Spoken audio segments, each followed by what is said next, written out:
The AGM-183A ARRW was all but dead in 2023 after a series of test failures and a formal Air Force cancellation announcement. 3 years later, the program has not only re-emerged, but is now evolving into Increment 2, a variant fitted with a terminal seeker and data link that enables engagements against moving targets at sea at extreme standoff ranges. This resurrection is driven overwhelmingly by the demands of a potential maritime conflict in the Pacific, where the ability to kill large surface combatants from extreme standoff ranges inside A2AD bubbles is a pressing operational need. Funding documents explicitly tie the Increment 2 effort to the Pacific Deterrence Initiative, making clear that China's expanding navy is the primary object of the program.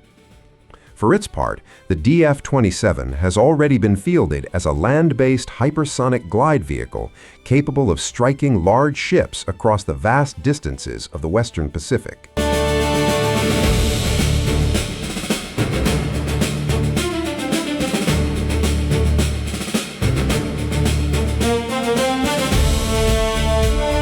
The DF-27 is an intermediate-range missile with an estimated reach of 5,000 to 8,000 kilometers, allowing it to hold Guam and Darwin at risk from launch sites deep inside mainland China.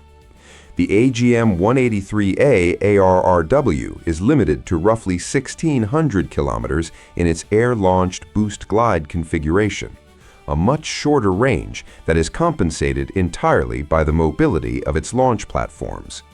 It is crucial to understand that the B-52 or B-1 bomber is not a stealthy penetrating asset. Its survivability comes purely from standoff distance, releasing the ARRW from outside the enemy's defensive air umbrella and letting the missile do the high-speed penetration. While a DF-27 transporter erector launcher vehicle can be tracked from space during its slow road mobile operations, a bomber loitering hundreds of miles away is an azimuthal wildcard that denies the defender the luxury of orienting radars toward a single threat sector. The DF-27 relies on fixed launch geometry and a ballistic climb-out highly visible to infrared satellites, whereas the ARRW's mothership merges with background traffic before a sudden sprint and launch sequence.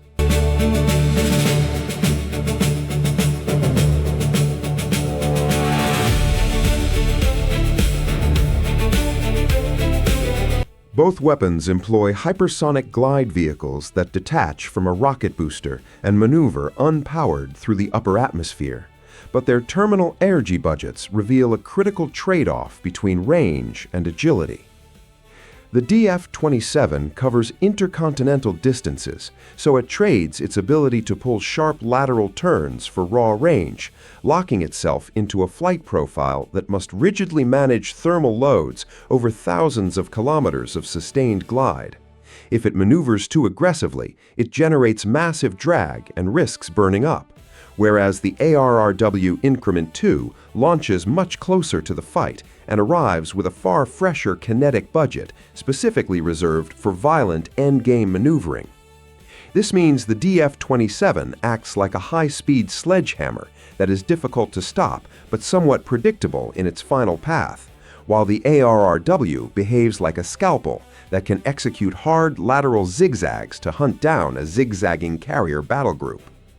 The unpowered glider burns energy with every correction, and the weapon that saves its energy for the final seconds will generate a far higher probability of hit against a moving target.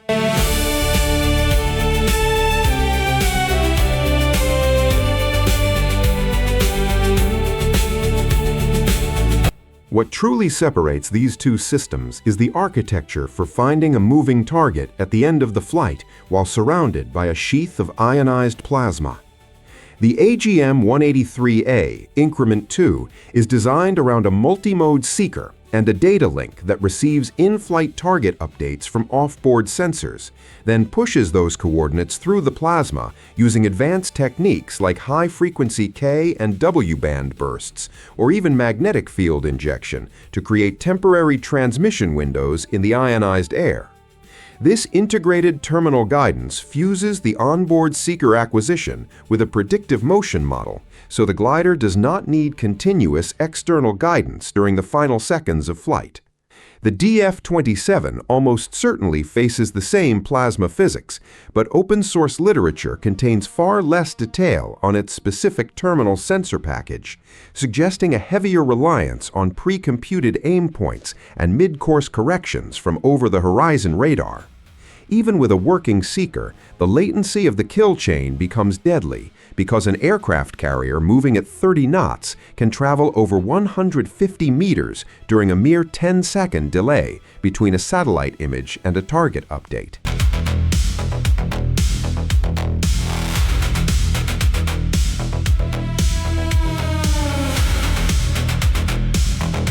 The fiscal footprint of the two programs reveal entirely different acquisition philosophies that shape operational readiness.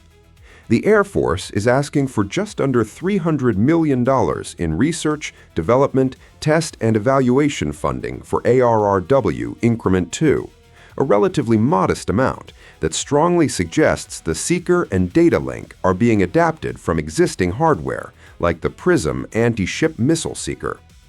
Budget documents also mention a leave-behind capability, an acquisition term that carries a distinct scent of measured panic, meaning the Air Force is taking leftover prototype hardware from earlier flight tests and rushing it into operational configuration rather than waiting for a perfect factory production line.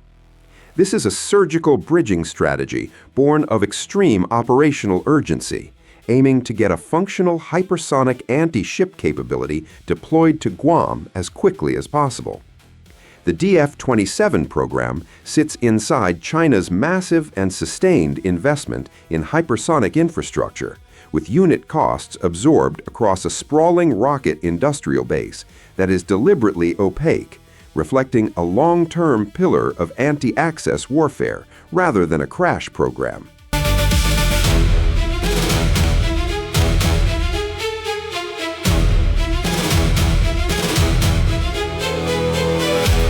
A future Pacific conflict would stress both weapons in ways that no flight test can fully replicate. The ARRW Increment 2 requires a B-52 or B-1 to penetrate close enough to the contested zone that the bomber itself becomes a high-value target. And without local air superiority or a massive suppression campaign, the launch platforms may never reach their release points. The DF-27 operates from fixed and road-mobile launchers on the Chinese mainland that are increasingly vulnerable to preemptive strikes and to the dense, persistent ISR grid the United States is building along the first island chain, often called the Great Wall of Sensors. Once launched, the DF-27's longest-range shots demand a glide phase that passes directly over or near U.S. sensor outposts in Japan and the Philippines, giving the defender time to cue interceptors or reposition the targeted ship. The ARRW's shorter flight time from a closer, unpredictable launch point shrinks the decision cycle of the defending fleet, creating a different kind of friction that is less about raw speed and more about the geometry of surprise.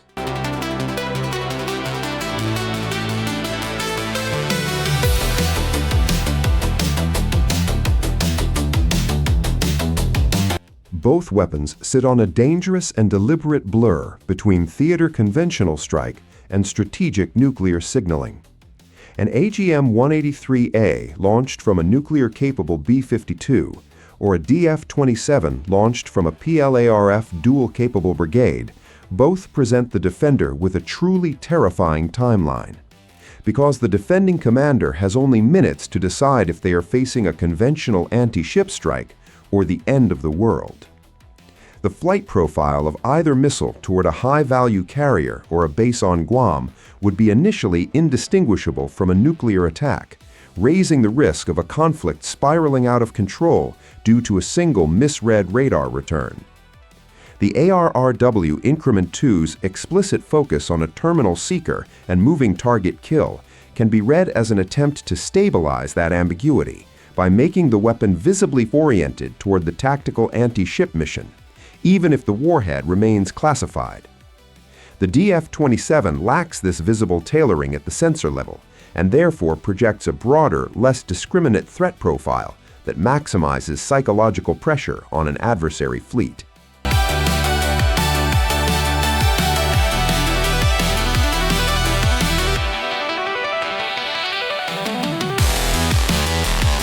In a direct side-by-side comparison, the DF-27 and the AGM-183A ARRW Increment 2 are not symmetrically matched competitors, but complementary nightmares that target different parts of an adversary's maritime kill chain. The DF-27 is a theater strategic sledgehammer designed to push carrier strike groups so far back that they become tactically irrelevant, using sheer range to deny vast swaths of blue water sea space. The ARRW Increment 2 is a tactical to operational scalpel, optimized to kill the specific high-value units like amphibious assault ships and fleet oilers that enable a navy to maneuver inside the first island chain.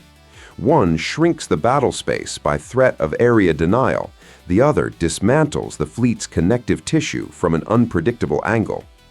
Understanding their true military significance requires looking past the seductive label of hypersonic and focusing instead on the unglamorous physics of energy management, sensor fusion, and the survival of the launch platform long enough to do its job.